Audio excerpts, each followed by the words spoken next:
We've been doing our series on Thrive in 2025. I hope you're following along because next week we've got a powerful experience coming for you.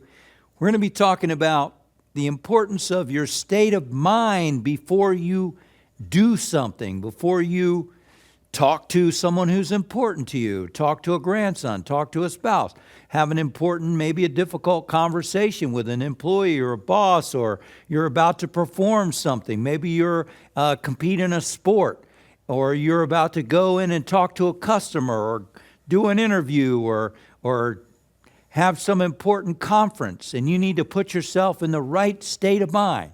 We're going to talk about thriving through peak performance. So I hope you'll join me on February 23rd, right here at the Unity Center of New York City at 11 a.m. as we talk about thrive through peak performance. I look forward to seeing you then.